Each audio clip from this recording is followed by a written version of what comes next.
In the winter of 1887, a 17-year-old girl was handed over to a man she had never met. No ceremony, no celebration, no choice. Her father signed the papers in the morning. By nightfall, she was in a carriage heading toward an estate she had never seen, belonging to a man whose name she had only heard whispered, always with the same expression. The kind people make when they are afraid to say what they actually mean. His name was Edmund Hargrove, the Duke of Ashfield. And what he did to Eleanor Voss over the next 3 years would be buried so completely that for nearly a century, nobody knew it had happened at all, until Eleanor made sure they did. Stay with me, because this woman did not just survive. She came back and dismantled everything he had spent a lifetime building. And she did it without a weapon, without a lawyer, and without a single person in power believing her. Before we go any further, 3 things that are going to reframe everything you think you know about power, survival, and revenge. How does a 17-year-old girl with no money, no legal rights, and no allies dismantle one of the most powerful men in Victorian England? What did Eleanor discover inside Ashfield Manor that turned her from a victim into the most dangerous person in the Duke's world? And why, when Eleanor finally struck back, did she choose to destroy his reputation instead of his fortune? She knew exactly what she was doing, and she had been planning it for 11 years. Eleanor Voss was born in 1870 in a small market town in Shropshire, England, the second of 4 children. The daughter of a merchant whose business had been quietly failing for years in the way that slow disasters tend to, invisibly, and then all at once. By the time Eleanor was 16, her father owed money to men who did not wait patiently for repayment. The house was leveraged, the inventory was gone, and the Voss family name, once respectable enough to open doors, had become the kind of name people crossed the street to avoid. Eleanor was not naive about any of this. She kept the household accounts. She saw the numbers. She understood what was coming before her father had the courage to say it out loud. What she did not understand, what she could not have prepared herself for, was that she was going to be the solution. Her father came to her room on a Tuesday evening in November 1887 and sat at the edge of her bed the way men sit when they have already made a decision and are only now pretending to discuss it. He told her there was a man, a duke, a widower, 53 years old. He had agreed to absorb the family's debts in exchange for Eleanor's hand in marriage. The arrangement had already been documented. The papers were already signed. Eleanor asked one question. "Did you consider asking me first?" Her father could not look at her when he answered. Edmund Hargrove, the Duke of Ashfield, was by public record a distinguished man. He had inherited one of the largest privately held estates in the English Midlands. He sat on 3 government committees. He donated to hospitals. His portrait hung in the entry hall of 2 separate gentlemen's clubs in London. He had been married once before.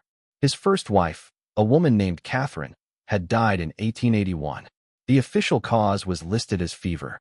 Those who had worked inside Ashfield Manor during those years tended not to speak about Catherine.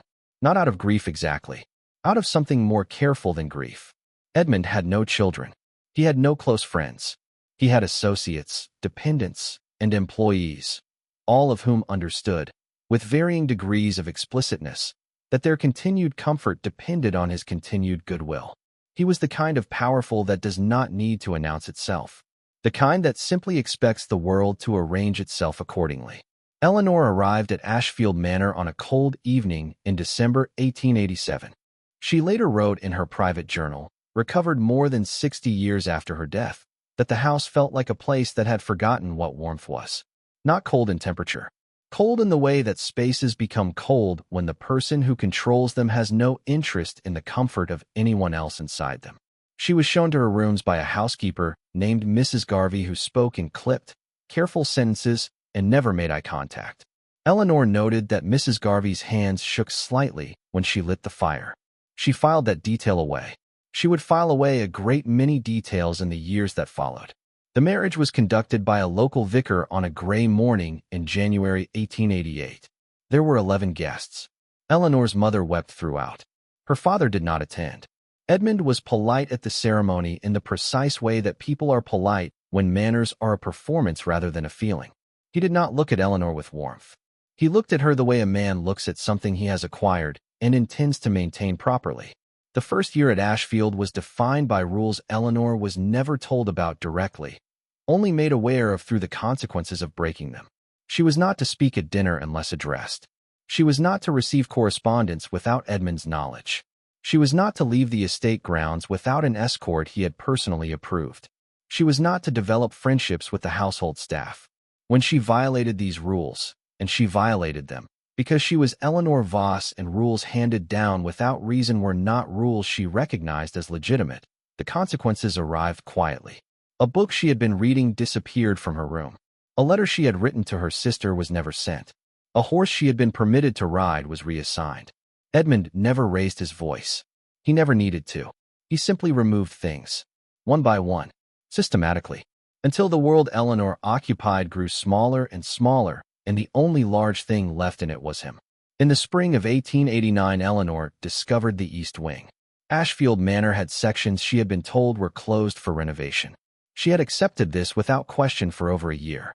But one afternoon, following a cat she had quietly adopted against Edmund's specific instructions, she found a door that was supposed to be locked, standing open. What she found in the East Wing was not renovation. It was records, ledgers, correspondence, legal documents going back 30 years. Organized with the kind of meticulous care that suggested Edmund considered them important enough to maintain, but private enough to hide. She did not understand everything she was looking at. Not immediately, but she understood enough. She understood that Catherine, Edmund's first wife, had not died of fever. She understood that 3 other women, in 3 separate counties, had made formal complaints against Edmund Hargrove to local magistrates between 1875 and 1883. Every single complaint had been withdrawn.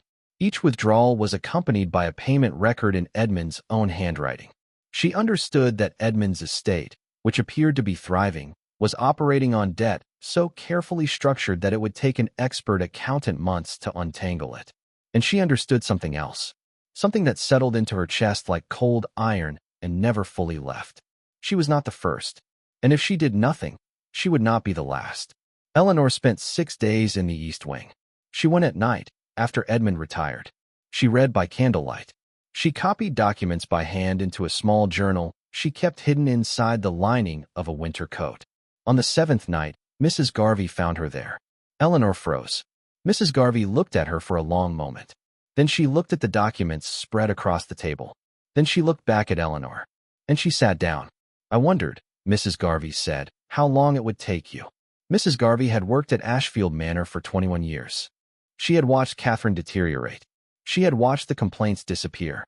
She had watched 3 young women come through that house and leave it diminished in ways that could not be fully named, but could absolutely be felt.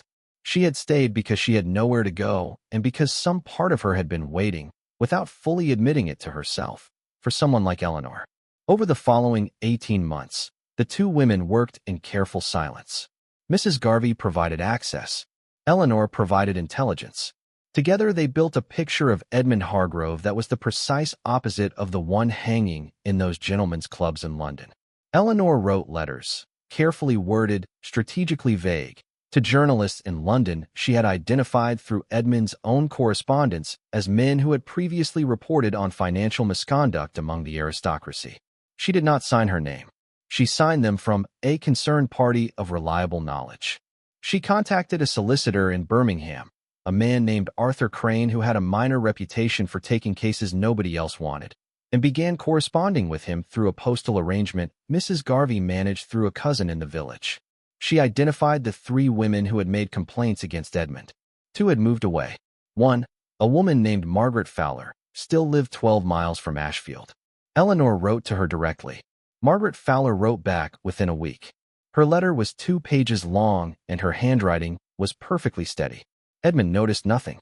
Edmund Hargrove had spent decades in a world that arranged itself around him, where people anticipated his preferences and adjusted their behavior accordingly, where the simple fact of his position meant that the people closest to him were effectively invisible to him as independent agents. He did not notice Eleanor reading by candlelight in the East Wing because it did not occur to him that Eleanor was capable of strategy. He did not notice Mrs. Garvey's cousin making additional trips to the village because servants were furniture to him. He did not notice the letters because he had never considered that the woman he had purchased and confined might have a mind he had fundamentally underestimated. Eleanor noted in her journal, with a restraint that reads, in retrospect, as quietly devastating, that this was the most useful thing about Edmund, his certainty that he was the only person in any room worth accounting for. In the autumn of 1900, 11 years after Eleanor first opened that door in the East Wing, three things happened within 6 weeks of each other. A journalist named William Satterley published a lengthy investigation in a London periodical detailing financial irregularities in the management of several aristocratic estates, with Ashfield named prominently and specifically. The sources were anonymous. The documentation was precise. A formal legal complaint was filed in Chancery Court by Arthur Crane on behalf of 3 named women, including Margaret Fowler, alleging a pattern of coercion, financial fraud, and deliberate suppression of legal complaints spanning more than 2 decades. And Eleanor Voss, now Eleanor Hargrove by legal name, though she had already begun the process of petitioning for its removal, walked out of Ashfield Manor on a Tuesday morning with a single trunk, Mrs. Garvey beside her, and did not look back. Edmund's response was immediate and loud and completely ineffective. He threatened legal action against the periodical. His own solicitors advised him this would accelerate rather than resolve his problems. He attempted to call in favors from his contacts in government. Several declined to return his correspondence. He wrote a public letter to a newspaper denying every allegation with the kind of elaborate specificity that reads, to anyone paying attention, as a man who knows exactly what he is denying and why. It made things considerably worse. Edmund Hargrove did not go to prison. This is the part that sits uncomfortably in the chest and refuses to leave cleanly. The legal complaint was settled privately in 1902. The financial irregularities were ruled a matter of civil rather than criminal liability. Edmund paid restitution to the 3 women, amounts that were, by all accounts, insufficient, and was quietly removed from his government committee positions without formal explanation. He died in 1906. The obituary in the London Times described him as a distinguished philanthropist and committed public servant. Eleanor's response to the obituary, recorded in her journal, was 4 words. They always get theirs. Eleanor Voss spent the remainder of her life in a small house in Bath that she purchased with her own money from a legal settlement she had negotiated personally with Arthur Crane representing her interests. She never remarried. She corresponded regularly with Margaret Fowler until Margaret's death in 1931. She kept writing essays, primarily, on property law as it applied to married women, on the legal architecture that made what Edmund had done not just possible but routine, on the distance between what the law said and what the law actually protected. None of it was published during her lifetime. Her niece found the manuscripts in 1954 and donated them to a women's legal archive in London where they sat, largely unread, for another 30 years. In 1987, exactly 100 years after Eleanor Voss arrived at Ashfield Manor in a carriage going somewhere she had not chosen, a legal historian named Dr. Patricia Howe published a paper citing Eleanor's manuscripts as among the earliest and most precise lay analyses of coverture law written by a woman directly subjected to its consequences. The paper was titled, after a phrase Eleanor had used in her journal, "The most useful thing about power is what it cannot see." Edmund Hargrove's portrait still hangs in one of those gentlemen's clubs in London. Eleanor Voss has a reading room named after her in a legal archive in Bloomsbury. I will let you decide which one matters more. A 17-year-old girl was handed over to a powerful man with no choice and no voice. She spent 11 years becoming both. Was the outcome justice, or just the best that was available? Tell me what you think below. Women like Eleanor Voss existed in every generation and in every country. Most of their names are still in boxes.